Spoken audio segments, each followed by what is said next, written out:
జగన్మోహన్ రెడ్డి గారు ఏమంటున్నారంటే ప్రభుత్వం మొత్తం కూడా ఫోటోలకే పరిమితం అయిపోయింది, ప్రజల పట్ల ఎలాంటి భద్రత లేదంటూ కూడా జగన్మోహన్ రెడ్డి గారు అంటున్నమాట. ఇప్పుడు అక్కడ అన్నాలు లేక బట్టలు లేక ప్రజలు అల్లాడిపోతున్నారు.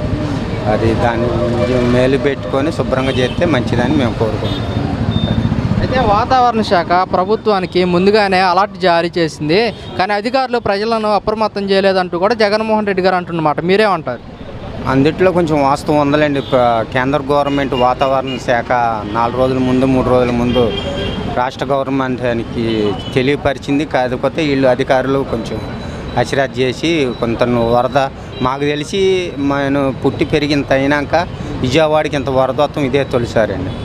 మరి అది అధికారుల విఫలం వల్ల జరిగిందో మరి అది ఎట్లా జరిగిందో ఆ పై భగవంతుడికి తెలియాలి. చంద్రబాబు నాయుడు గారు ఇల్లు కాపాడేందుకే బొడమేర గేట్లు ఎత్తేసారంటూ కూడా జగన్మోహన్ రెడ్డి గారు కానీ వైసీపీ నాయకులు అంటున్నమాట.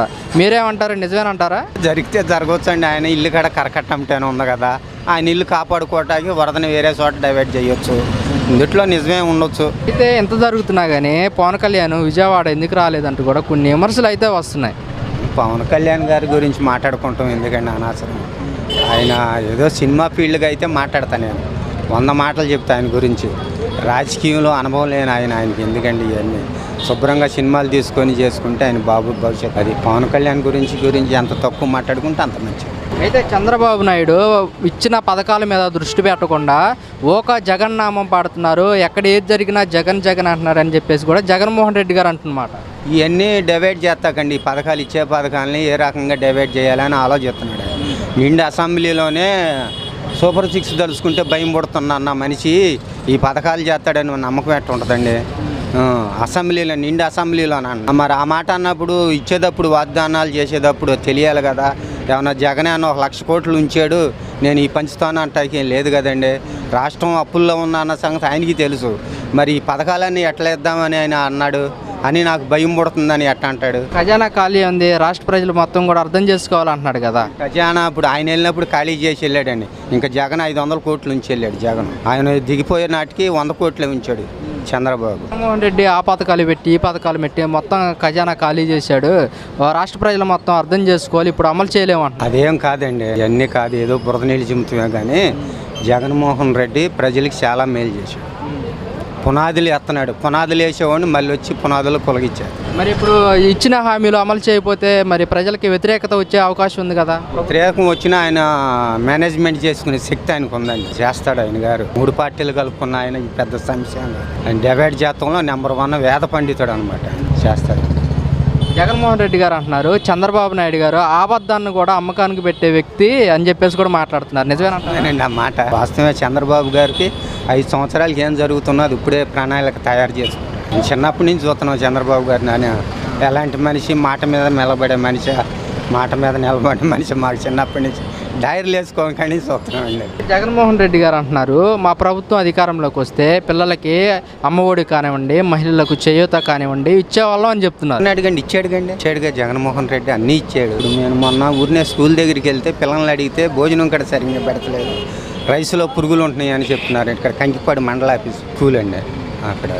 అయితే గత వైసీపీ ప్రభుత్వంలో పిల్లలకి స్కూల్స్ కానివ్వండి, నాడు నేరు ద్వారా కానివ్వండి ఎలా ఉంది? నెంబర్ 1గా ఉండారండి పిల్లలు. నెంబర్ 1గా చేశారు. పిల్లల కాడ చిన్నపిల్లని పలకరించిన ఇంగ్లీష్లో మాట్లాడారు. జగన్ పరిపాలనలో చిన్నపిల్లల కాడ ఇంగ్లీష్లో మాట్లాడారండి. ఇప్పుడు అసలు అది ఇంగ్లీష్ మీడియం కాడ తీసేస్తున్నారన్నారుగా, తీసేసారో మరి తీసేస్తున్నారు. అదండి ఏదైనా పిల్లల భవిష్యత్తు పాడైపోయింది. చిన్నపిల్లల భవిష్యత్తు పాడైపోయింది. అదే జగన్మోహన్ రెడ్డి గారు ఉండేటైతే వాళ్ళకి పెద్దపేట వేసేవాళ్ళు పిల్లలకి. వాళ్ళ మీద ఆదాయం లేకపోయినా రేపటి భవిష్యత్తు కోసం ఆయన చేసేవాడు.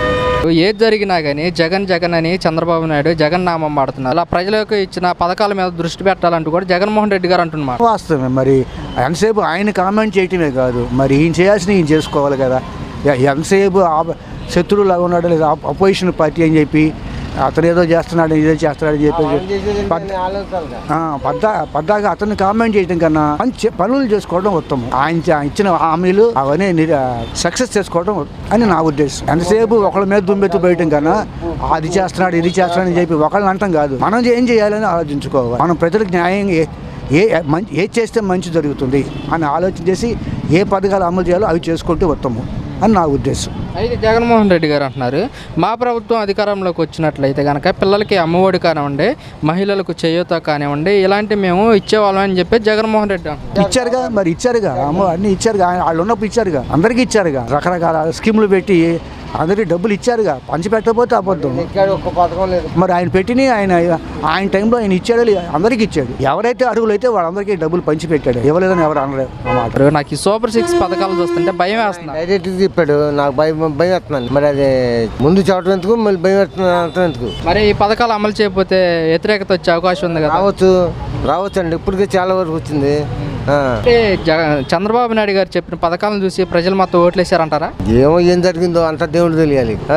జగన్ గారు మాత్రం నేనే గెలుస్తాను అన్నాడు. అంత చేసినోడికి 11 సీట్లు అటువంటి. మరి అది ఏం జరిగిందో. కాకపోతే ఆయన చేసిన తప్పు ఏంటంటే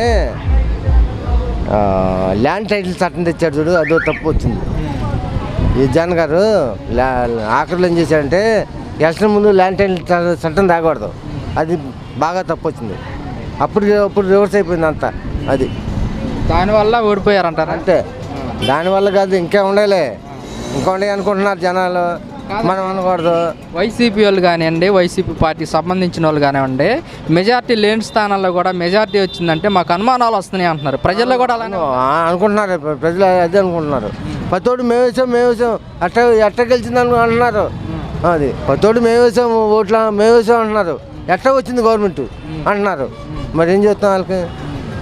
వీళ్ళు అంటున్నారు ఈవీఎం ట్యాంపరింగ్ వల్ల గెలిచారని చెప్పేసి వాళ్ళు అనుకుంటున్నారు. మరి ఎలక్షన్ కమిషనర్ పారిపోయాడు అంటున్నారు, ఆయన దొరకలేదు అంటున్నారు. మరి ఏంటో మనకి అది అర్థం కావట్లా.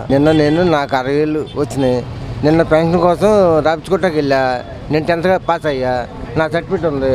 సర్టిఫికేట్ మీద అయ్యాల ఫోటో లేదు మార్క్ లిస్ట్ మీద. ఇవాళ ఫోటో అంటే ఎవడంటే అంటిస్తారు? ఏమన్నా నేను లామినేషన్ చేసా సర్టిఫికేట్. లామినేషన్ చేసిన దాని మీద ఫోటో ఏమంటే ఆగుద్దా?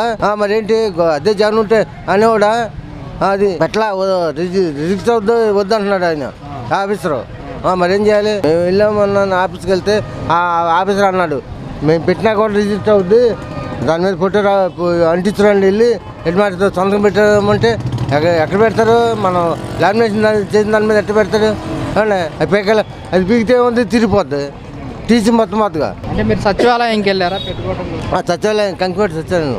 అయితే గత ప్రభుత్వంలో వాలంటీర్స్ ఉన్నారు కదా, ఉన్నారు. వాళ్ళు చెప్పుకొచ్చేవాళ్ళు. మనకి అసలు పని ఉండేది కదా పాపం. ఏం మాటకమాట వాలంటీర్ నెంబర్ 1. మనకి ఏ పని ఉండా వాళ్ళే చేసేవాళ్ళు. ఇవాళ ఎవరు రావట్లా, మన వెళ్ళి సావాల్సి వస్తుంది వాళ్ళ దగ్గరికి వెళ్ళి. వాళ్ళు ఎంత అడుగుతున్నారు వాళ్ళు అర్థం కావట్లా. వాళ్ళు చేతులు తడపాలండి, చేతులు తడిపోయి పని అవుద్ది.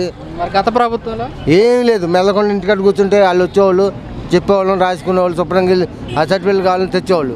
అది కరోనా కష్టకాలంలో వాలంటీర్స్ ఎలా పనిచేశారు? నెంబర్ 1 పని చేశారు వాళ్ళు. వాలంటీర్ వ్యవస్థ ఏ క్లాస్. జగన్ గారు ఉండగా వాలంటీర్ వ్యవస్థ మాత్రం నెంబర్ 1. ఏదో లేదు. అది ప్రభుత్వంలో వాలంటీర్ వ్యవస్థ లేదు, వాలంటీర్ లేదు, ఏం లేదు. ఈ బుడమేరు వచ్చింది, నీళ్ళు ఎట్టిపోతాయి, పూడ్చి దింగితే మనం కాలువకి అడ్డం వేస్తాము. అడ్డం వేసినప్పుడు రోడ్డు ఇళ్ళలో వచ్చేవా? ఆ బుడమేరు వచ్చే కాలువను పొడవకుండా దాన్ని పెద్ద చేసుకుంటే నీళ్ళు పోయాయి.